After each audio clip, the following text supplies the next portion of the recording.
Assalamualaikum warahmatullahi wabarakatuh, sahabat beriman. Berjumpa lagi dengan saya di Ilham Voice Channel.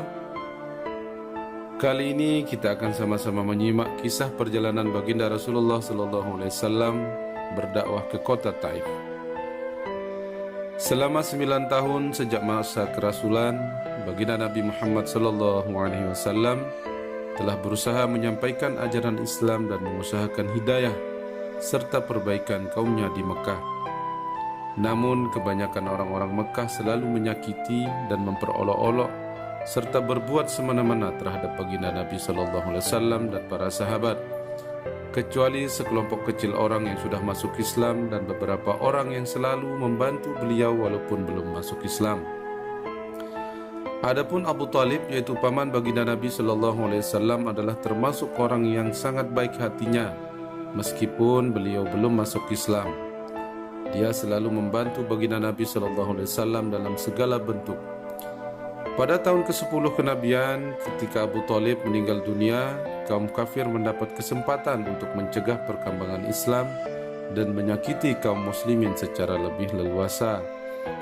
Akhirnya baginda Rasulullah SAW pun pergi ke kota Taif untuk bertemu dengan kabilah Saqif yang berjumlah besar, dengan harapan apabila kabilah tersebut masuk Islam, kaum muslimin akan terbebas dari berbagai penderitaan dan Taif akan menjadi pondasi penyebaran agama.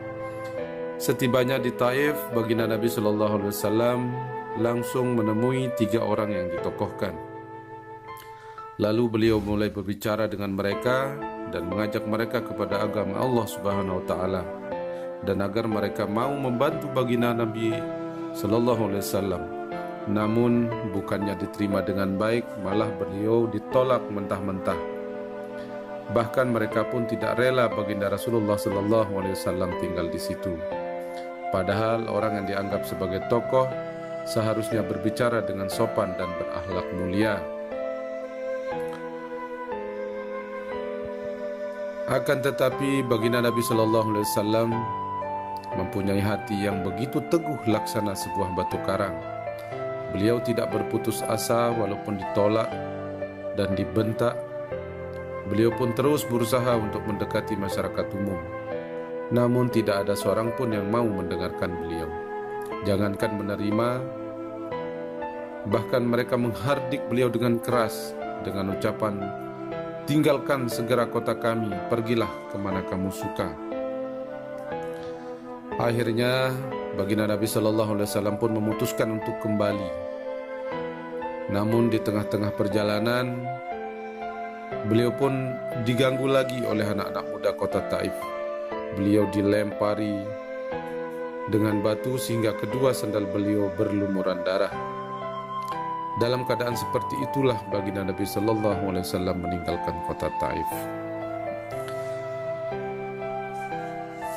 Setelah merasa aman dari gangguan anak-anak muda kota Taif tersebut, maka Rasulullah SAW pun berdoa.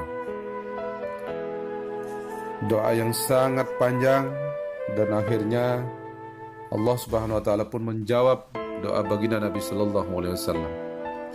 Allah Subhanahu wa taala, penguasa seluruh alam, pun memperlihatkan keperkasaannya dan mengutus malaikat Jibril alaihissalam untuk datang memberi salam kepada beliau dan berkata, "Ya Rasulullah, Allah Subhanahu wa taala mendengar ucapanmu dan jawaban kaummu.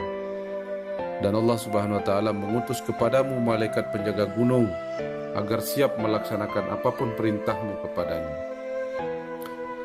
Kemudian malaikat penjaga gunung itu pun datang dan memberi salam kepada baginda Nabi SAW dan berkata, "Ya Rasulullah, apapun yang engkau perintahkan akan kulaksanakan.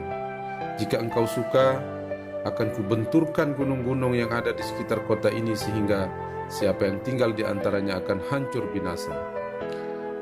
Atau apapun hukuman yang engkau inginkan ya Rasulullah."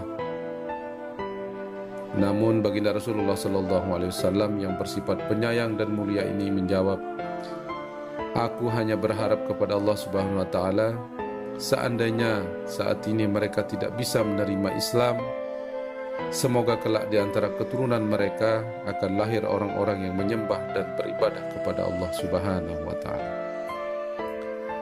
Begitu lembut dan mulia hati baginda Nabi Sallallahu Alaihi Wasallam. Sahabat beriman, demikianlah akhlak baginda Nabi Sallallahu Alaihi Wasallam yang sangat patut untuk kita tiru dan kita contoh, untuk kita terapkan dalam kehidupan sehari-hari dalam berdakwah. Semoga apa yang kita simak dan saksikan bermanfaat untuk kehidupan kita sehari-hari. Assalamualaikum warahmatullahi wabarakatuh.